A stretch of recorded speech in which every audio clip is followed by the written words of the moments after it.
Hello. What an amazing week. Started off first with a chance to chat with folks going through the Oxbridge AIX program, which is a collaboration between Oxford University and Cambridge University. Did an AMA session with them, which is amazing.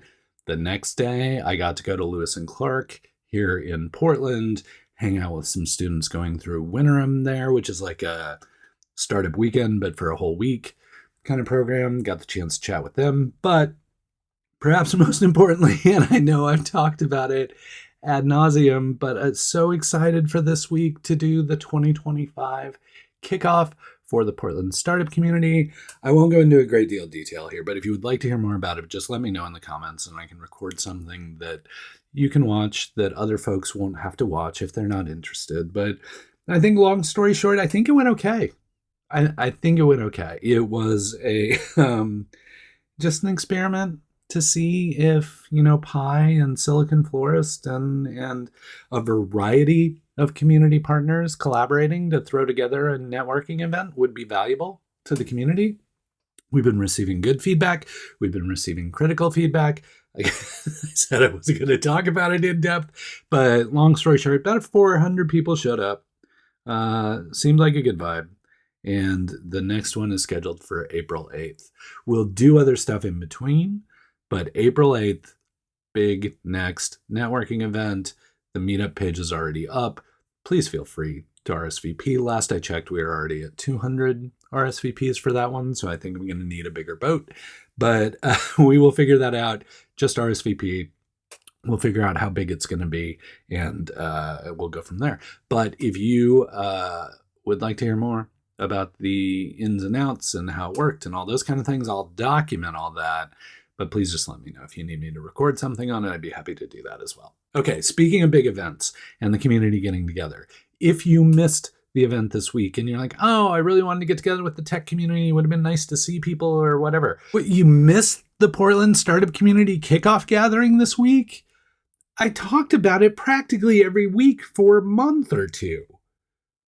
Look, I'm not mad.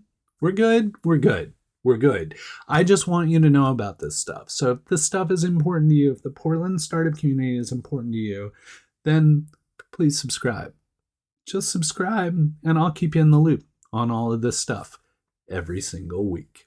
It's the second Silicon Forest Tech Summit happening not this Saturday, but next Saturday. So the 25th of January, whole bunch of people getting together from the tech community. And this has a little startup bent to it, but it's more tech writ large. So, you got hardware people, you got circuit board people, you got printed circuit board people, you got software people, IoT people, you've got people who use technology at Nike, you got like Free Geek, you've got Startup Excel. They're just all kinds of people involved in this, and I've been proud and humbled to be an advisor for the project. So I will be there. But I get on stage pretty early, so you can get through my stuff and then listen to the truly interesting people.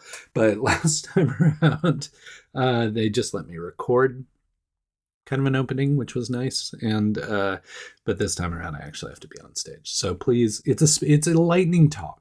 You only have to put up with me for like 3 minutes. You put up with me more here than you will have to during the event. So you should show up.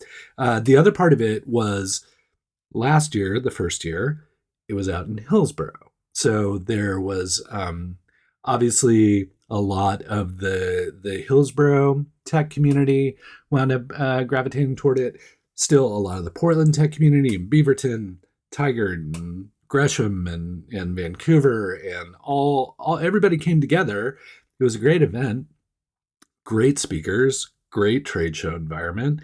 And this year, it's now moved downtown to Veterans Memorial Coliseum there in the Rose Quarter. Will be held there. So it's in Portland.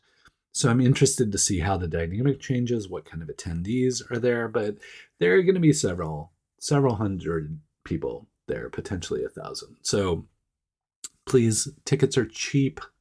They're more affordable than they should be.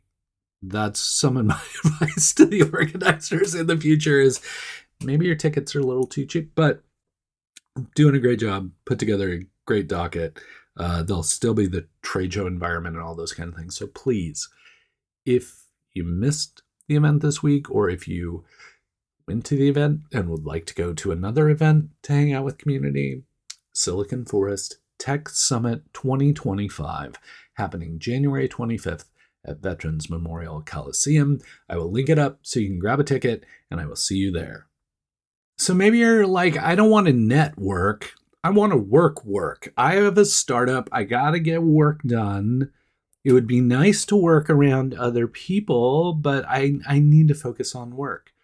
Well, next Thursday, which will be January 23rd, will be a great day for you as well, because that's the day the Propel PSU new entrepreneurship and startup space will open on campus.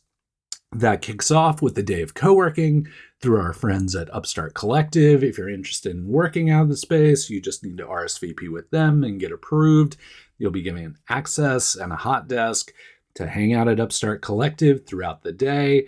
And then, you're going to want to hang out at night too, because as it rolls into the evening, you'll not only get things like Demolicious. It's the first Demolicious of the year, which means we will identify the first person and company and startup to take the stage at the Champion of Champions event, which will occur in December when all of the winners show up.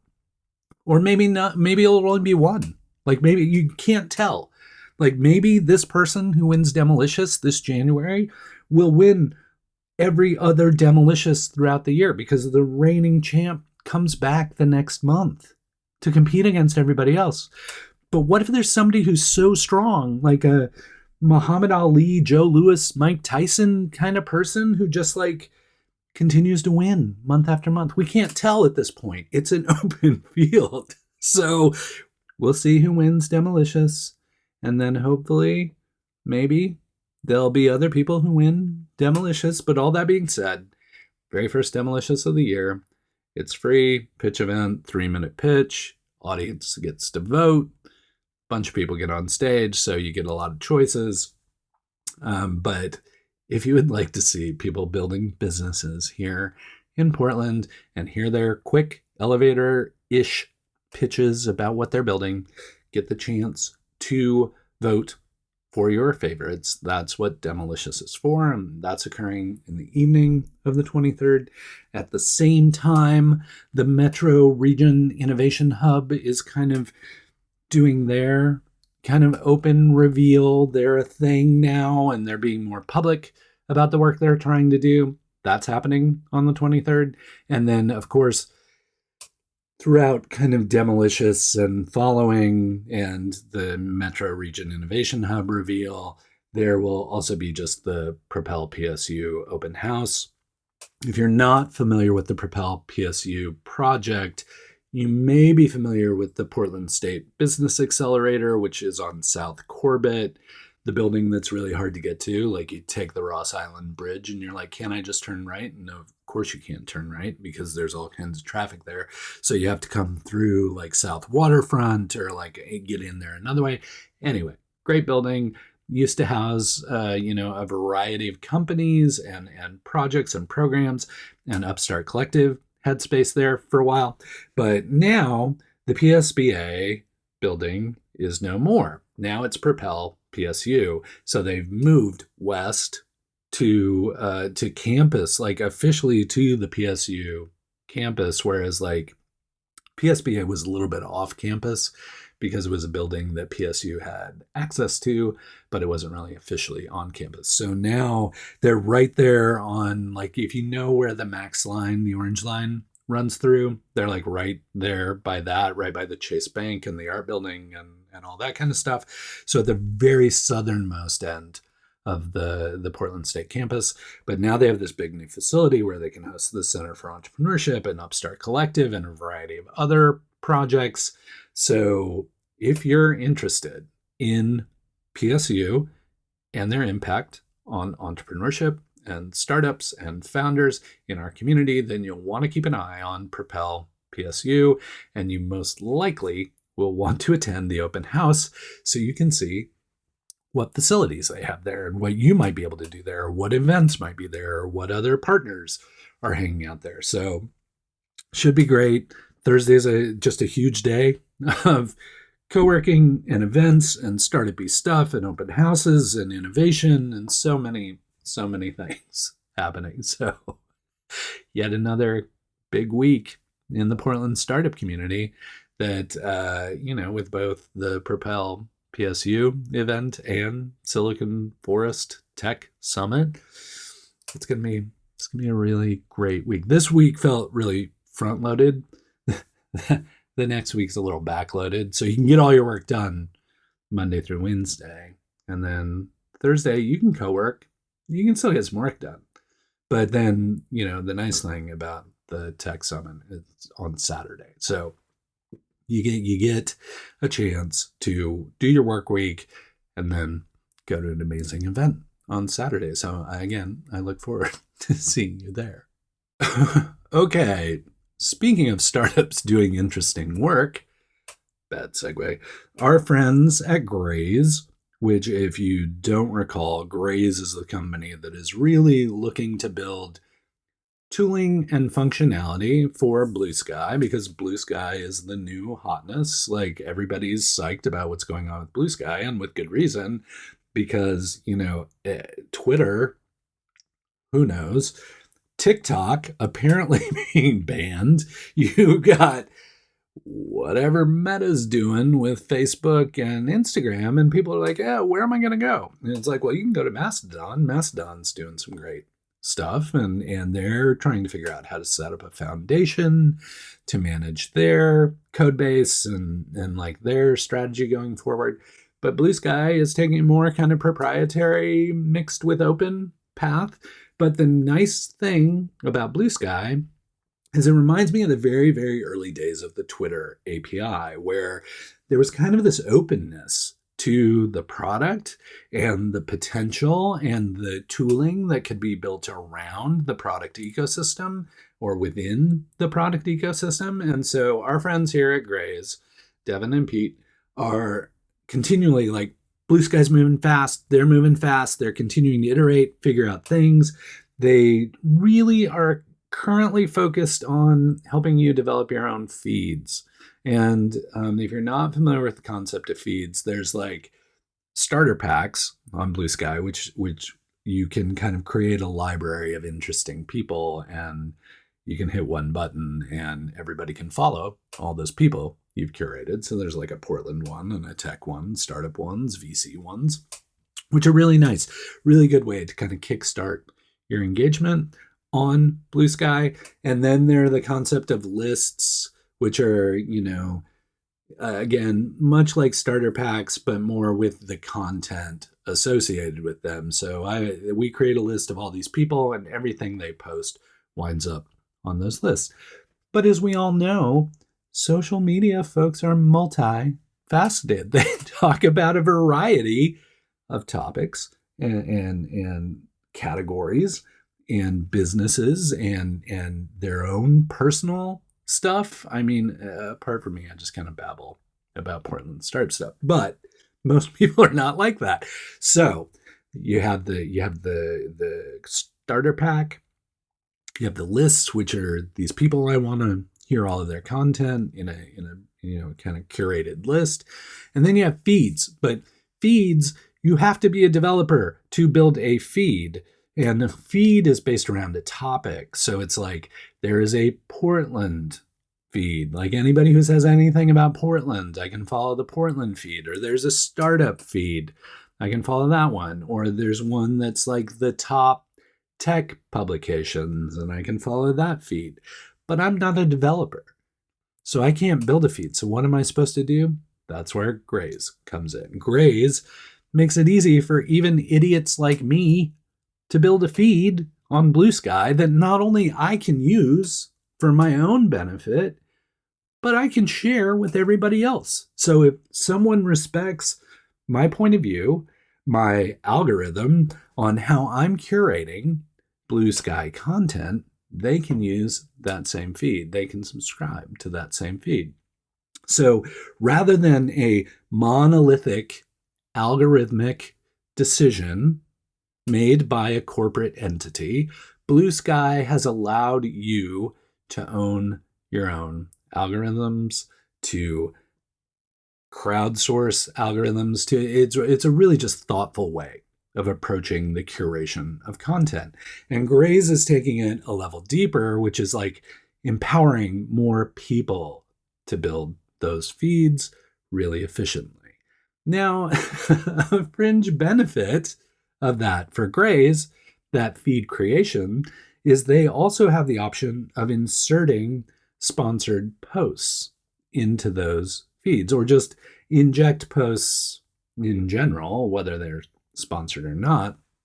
But it also offers the opportunity for people to sponsor content within those curated feeds. And the nice thing from a user perspective is, like, if you don't mind the sponsorship, great.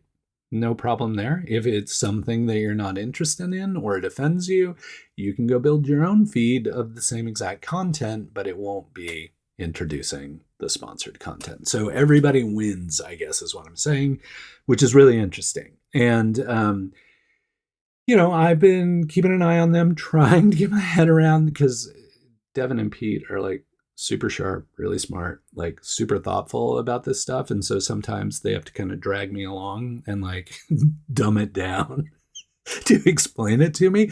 But I'm kind of following, and I'm trying to explain to you. And hopefully it at least inspires you to go, Rick doesn't know what he's talking about. I'm going to go look at what it actually is. But they recently ran an experiment. I told you the first experiment they ran, they partnered with Portland startup Fanwagon to test drive something.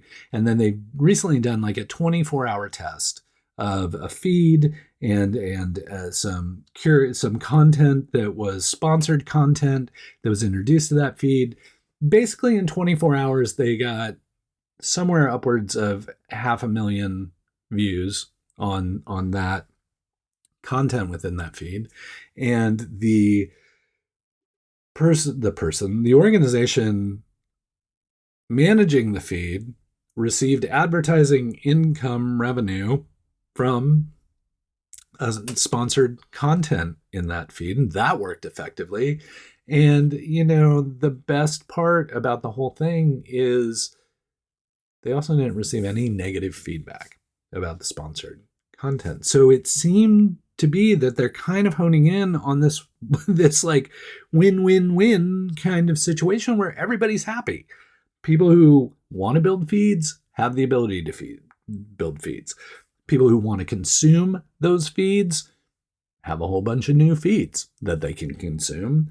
People who want to get in front of those people consuming those feeds can do that in a very thoughtful and approachable way. So obviously I'm super excited about Graze, not just because it's built by Pi alums and I'm the co-founder and general manager of Pi, and I was lucky enough to hang out with these people way back in the day before they were cool, before they were on the Bluesky and doing all the cool things and getting the shout outs from the cool Bluesky CEO and CTO and whatever.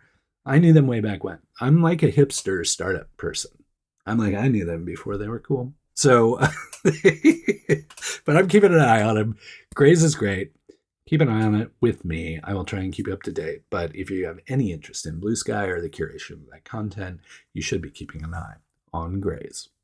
And this one was a weird one to me. Like, I kind of understand why it was the most popular one, but this was the biggest story of the week, and it seemed very out of character for the typical Silicon Florist Portland startup news readership.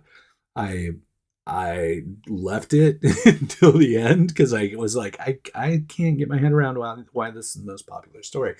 But it clearly wound up in some algorithmic, maybe it was on Tech Meme or it got picked up by Google News or something. But what's the news app that everybody like, the Fest? Anyway. It wound up somewhere because of an algorithm and popped off and got a lot of views and all these kind of things. But again, I'm like, I don't think that's really what you're interested in, so I'll leave it till here. Intel Capital is being spun off from Intel into a separate entity to manage the fund. And I only touch on it because Intel has such a significant presence here, and Intel Capital has had a presence here for a long time, and even, have chatted with Intel Capital a lot. We've seen companies they've invested in from time to time in Portland. It's fairly rare. We were lucky enough to have somebody from Intel Capital hang out with us, have a desk at Pi back in the early days to help folks understand what strategic investors actually do. And that's why we don't see as much potential engagement from Intel Capital, because by and large they're a strategic investor. And if you're not terribly familiar with the world of venture capital, there are all kinds of different investors along the spectrum. And it kind of starts with, friends and family who aren't really VCs. They're just kind of giving money. And then it goes on to angels, where it's people who are better experienced in investing in early stage startup technology. And then you get to institutional VC, which is look, it's my job to invest this money for these other people. I'm not investing my own capital per se. I'm investing someone else's money. And then, you get into the lettered rounds with the bigger funds and those kind of things. And then, you get around Series B, Series C, and that's where traditionally organizations like Intel Capital suddenly come into play. And what the strategic investors, the usually corporate-led strategic investors, or now, given that they're being spun out, corporate-aligned strategic investors, the work they do is, how do we invest in companies that not only show a potential of returning capital to us as a firm, but also further the strategy of the organization we're representing. So in the case of Intel Capital, of course, continuing to push the need for advanced processor power, the speed of processors, the consumption of Intel technology, those are the kind of companies that Intel Capital looked to invest in. I assume that will continue as they spin out into a new entity, but you never can tell. They may have a wider swath of what a strategic investment looks like. They may go earlier, they may go later, they may do more follow-on. You can never tell when a fund gets to stand on its own what exactly it's going to do. So I will keep an eye on Intel Capital. I doubt for many, many, many, many of you startup founders in town this will ever come across your radar. But should you be in a situation to be building an extremely high growth company that gets up into the lettered rounds and has something that directly impacts processor power, consumption of processors, Intel Capital may be an option for you. So I want to keep an eye on it. I'll let you know. Again, because Intel has such a significant presence here, I think it's important that we keep an eye on them. But don't worry about anything. I got you. We're good. We'll just keep an eye on it and see what happens. Again, kind of a crazy week early in the week. Then it kind of slowed down a little bit. Now it's going to be a crazy week later in the week with the Propel PSU stuff and of course the Silicon Florist Tech Summit, which should be amazing. And I look forward to seeing you there. But all in all, there's some good momentum here. The vibe at the Kickoff event was nostalgic, I think is the best way to put it. But also, and I got this feedback, it was a lot of people were like, this felt like 15 years ago in terms of energy, but it was a far more interesting and diverse, not so homogenous collection of folks pursuing ideas. And I take that as a complete win for us and want to do more of it and want to do more on April 8th. So please RSVP. But all that being said, great week. this week. I feel like 2025 is going well so far. Let's not screw it up.